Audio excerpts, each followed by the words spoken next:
great energy to say this. I'm winded, bruised, maybe sprained. Fracture? I look up at his kind face, a man in his early 30s. That car came right at me. I saw you fall. I saw you from my window on the second floor. Let's get you inside. Clutching his arm, I rise and smell his aftershave, tropical lime in humid mid-autumn Boston. The granite stoop is torture. These Victorian brick townhouses all have high steps, a stretch even for a beagle. I take my bag and fumble for keys to the outside door, then to my vestibule entrance. Let me help you get into your place, Ms. Cutter. Cutter? Yes, it is my name, although I'm still getting used to it after 25 years as Mrs. Martin Baines, and as Gina, which was my ex's Marty's choice. But now it's back to Reggie, which was my childhood nickname here in this South End townhouse that I inherited from my late Aunt Jo. Step in, Miss Cutter. Reggie, I say, then push my voice above the pain in my elbow and knee. Call me Reggie. He guides me to the love seat, settles me against the cushions, and unclips Biscuit's lead. She sits. I unzip my bag and grope for the phone. I'm calling the police. Let me get you some ice. Try to relax. But my cell phone is dead. I take out a Kleenex and daub my bloody knee, a city Purple Heart, after years in the sanctuary of the suburbs, where the biggest kick is a double espresso at Starbucks. Was the latte my undoing? Free of that cup, would I have beaten the bumper? Or would the driver have chased me onto the sidewalk? What if the dog hadn't jumped in time? Stop the mental replay, Reggie. Take comfort in your new home of these last months, surrounded by Aunt Jo's familiar old furniture, the bent wood rocker, Killam rugs, chenille throw, books crammed everywhere. A few of my own pieces are in place as well. As Marty's long-term corporate wife, I got my share of nicer things and brought a few of them when the divorce was finalized and I moved to Boston last winter. None of it comforts me now. Let's put these on your knee and elbow. Stephen offers 2 neat packets of cracked ice in Ziplocs wrapped in kitchen towels. I thank him. Would my own grown kids be this attentive? Jack would skip the towels. Molly would turn the ice pack into a funky art project. Or am I just feeling sorry for myself? Look outside at the street, I say, about 10 feet up from my VW Beetle. See the coffee spill? Yes, that's where the car hit me. You crossed it mid-block. Do you think the driver was joyriding? I doubt it. Or some kind of initiation rite? No way. Or somebody who's seen too many action movie car chases, or plays video games, because it aimed at me. I'm sure the driver didn't see you. It was an accident. Sped at me. Another second crossing that street, I'd be in... The word is morgue, but I say, I see you. Perhaps you're not quite used to the city. You think I was jaywalking?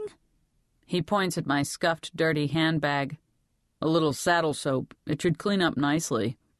It was hit and run, but his eyes do not meet mine. Hit and run, I repeat. He gives me the same pitiful caregiver look that the hospital aides gave my aunt in her final days last winter.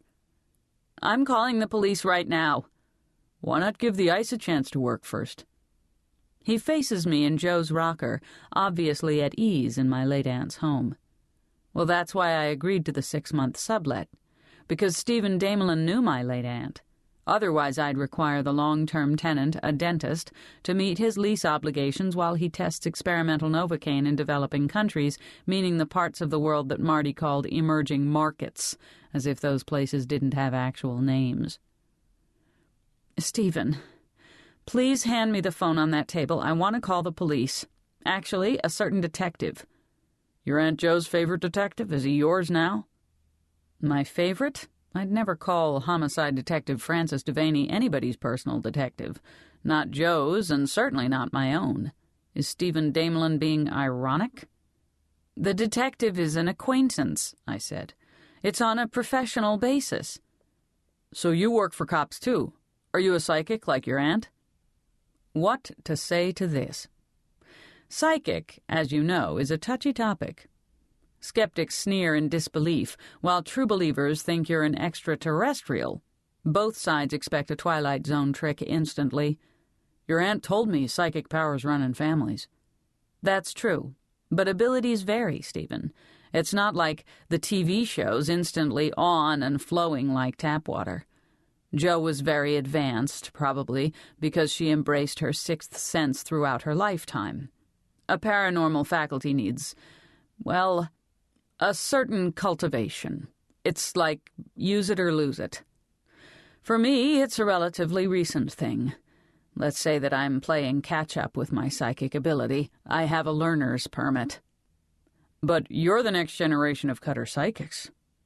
So let me tell you, that detective kept your Aunt Jo busy. Between Boston crime and the terrorism threats, you'll be in high demand. Stephen Damelin seems to think the first aid entitles him to full familiarity, but I'm finding this Boy Scout a bit too brash. Jo took her psychic ability very seriously, I say.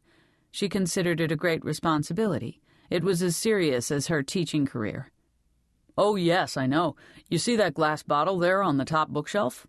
I turn. The pale green glass? It's an old whiskey bottle handed down from my family. I gave it to Jo.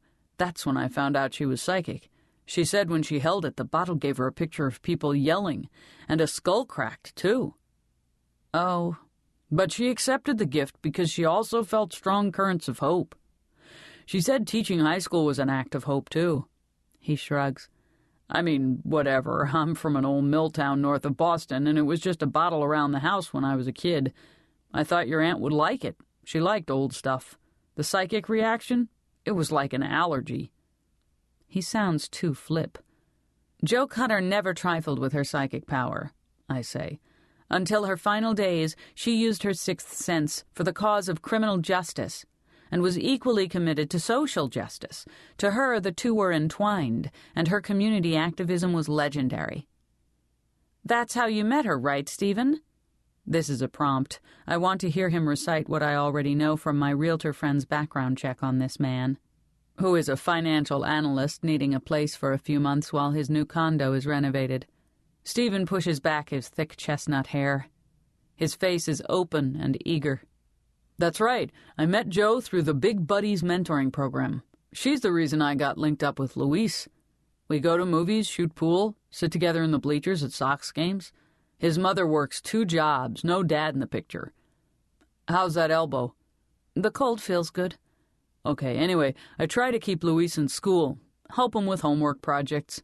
He's already taller than me, 15 years old, and he's pushing 6 feet. I'm starting to talk to him about college. But yeah, your Aunt Jo got the program organized. What a dynamo. It seems like she was in every good cause in the South End, maybe the whole city. Retirement didn't slow her down one bit. She had a gang of us here for chowder once. I remember this cute dog. He reaches down to scratch Biscuit's rump and admires her markings. This was Jo's dog, wasn't it? I guess she's yours now. Yes, you could say Biscuit's mine. In fact, she's half mine. Jo willed her equally to 2 owners. Don't ask me why. This dog's a chowder hound. Jo made the best chowder in New England. Steve and I ate it as a child in this very house. You must have your aunt's recipe. But I don't. To Marty, shellfish are the filth of the sea. He likes Omaha steaks. I could run the grill at Morton's, or the Palm, or Ruth's Chris. The chowder, I said.